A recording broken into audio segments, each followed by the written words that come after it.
Welcome दोस्तों, स्वागत है आपका अपने चैनल में नॉलेज सेंटर में।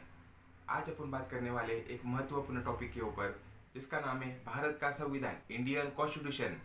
बहुत महत्वपूर्ण टॉपिक है क्योंकि अपना इंडिया है, अपना भारत है। इसके लिए इसके संविधान कैसे बना है, क्या प्रोसेस है, इसका नॉलेज होना बहुत ही ज़रूरी है। तो चलिए चलते हैं, जल्दी से इसके बारे में बात करने के लिए आगे बढ़ते हैं।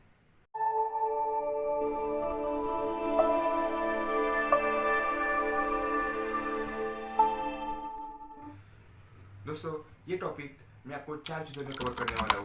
एक ये है हिस्ट्री, दूसरा है नीड्स, तीसरा है प्रोसेस और चौथा है डिटेल्स। टॉपिक ये पूरा एंड तक देखिए, थोड़ा भी आप बोर नहीं होंगे। महत्वपूर्ण टॉपिक है, जरूर एंड तक देखिए। चलो चलिए जल्दी चलते हैं, पहले टॉपिक के बारे में बात करते हैं, हिस्ट्री। दोस्तों, 1960 1960 में फर्स्ट ब्रिटिश रानी एलिजाबेथ इंग्लैंड से भारत में आई, व्यापार करने के लिए आई, ट्रेड करने के लिए आई और उनका ये प्रोसेस चालू हो गया। धीरे धीरे उन्होंने पूरे भारत पर अपना साम्राज्य प्रस्तावित कर लिया और उन्होंने पहली एक कंपनी स्थापन की जिसका नाम है ईस्ट इंडिया कंपनी। उसके साथ साथ उनका एक गुलामगिरी भी चालू हो गया और ये गुलामगिरी इतना बढ़ गया कि नाक के ऊपर से पानी चला गया। और इसके वजह से क्या हुआ, बहुत जगह से हर एक प्रांत से विरोध होने लगे, अपोजिशन होने लगे। और पहला 1857 का उठाव आया जो किया मंगल पांडे ने। उसमें आया एक इंडिया के पास बहुत बड़ा मौका जो है दूसरा महायुद्ध, और वो चाहती है कि भारत भी उनको साथ दे दे, लेकिन भारत ने साथ देने से नकार कर दिया।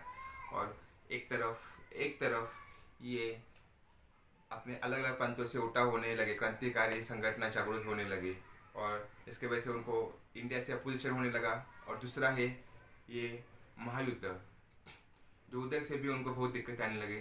तो आखिर उन्होंने फैसला कर दिया दोस्तों, भारत छोड़ने का। इसके लिए एक अपना खुद का कॉन्स्टिट्यूशन चाहिए, एक खुद का संविधान चाहिए।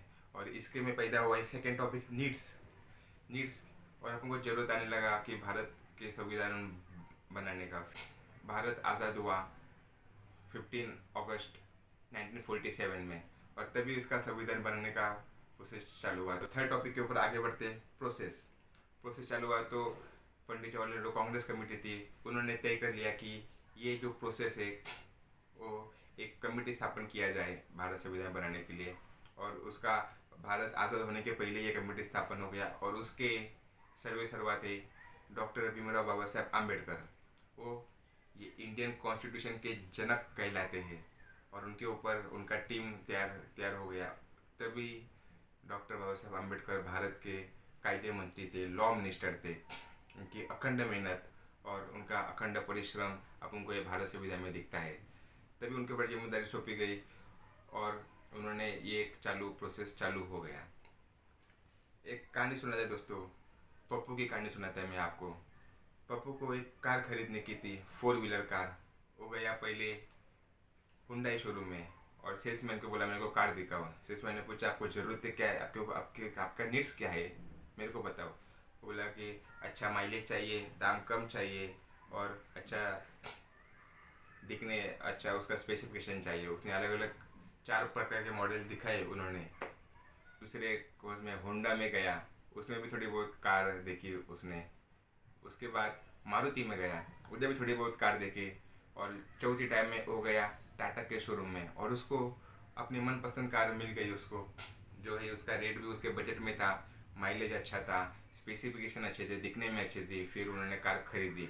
वैसे ही दोस्तों, ये इंडियन कॉन्स्टिट्यूशन बनाने के लिए, भारत का संविधान बनाने के लिए ऐसे ही नहीं कि डॉक्टर बाबा साहब के डायरेक्टली आ गए और बना दिया संविधान। टोटल बहुत कंट्री में, बहुत देश में वो उनकी कमेटी घूमी, उधर के संविधान देखे, फिर ये कॉन्स्टिट्यूशन बना। टोटल 11 देश से अलग अलग चीज़ों के लिए कॉन्स्टिट्यूशन बना, जो उसके मैं आपको बताता हूँ। ये सब उसका इंडियन एक्ट 1935 का, ये उसके बहुत बड़ा अपने संविधान के ऊपर इम्पैक्ट है। बाद में है ब्रिटिश से उन्होंने ये चीज़ें ली। आदमी के ब्रिटिश में ये चीज़ें ली कि अपना संसदीय जो इलेक्शंस होता है, बाद में संसदीय का इलेक्शन होता है, राज्यों का इलेक्शन होता है और बाकी शहरों का इलेक्शन होता है। ये सब इलेक्शन का संविधान जो है, जो डायरेक्ट ब्रिटिश से लिया गया है। उसके बाद अमेरिका में गए, अमेरिका से लिया है न्याय व्यवस्था लिया है, जो सुप्रीम कोर्ट है, उसके बाद हाई कोर्ट है, उसके बाद डिस्ट्रिक्ट कोर्ट है। ये सब का चीज़ें ये सब के ये जो संविधान है वो अमेरिका से लिया गया है। उसके बाद अपना ये कनाडा से लिया है और उसके बाद ऑस्ट्रेलिया से लिया है। उसके बाद रशिया में गए, जापान में गए और ऐसे अलग अलग प्रांतों में से टोटल 11 देशों से अपना संविधान लिया गया है। हर देशों में एक अच्छी अच्छी चीज़ें लेके ये संविधान बनाया गया है। दोस्तों, इसके लिए संविधान बनाने के लिए बहुत बड़ा विरोध भी, थोड़े बहुत विरोध भी हुए, लेकिन उसको अच्छे से बाबा साहब अम्बेडकर ने जवाब दे दिया। टोटल ये 2 साल 11 महीने ये संविधान बनाने को लगे और संसद के सामने टोटल वो टाइम पे 390 संसद थे, उनके सामने ये टोटल 11 बार रखा गया संसद के सामने। तभी ये प्रोसेस चालू हो गया और 26 जनवरी 1949 में ये संविधान कॉन्स्टिट्यूशन संसद में रखा गया और तभी इसको एडॉप्ट करना चालू हो गया। उसके बाद एक साल ये एडॉप्ट प्रोसेस चालू हुआ और उसके बाद 26 जनवरी 1950 में इसके ऊपर दस्तावेज हो गए और ये अधिकृत से ये भारत संविधान अपने भारत में लागू हो गया।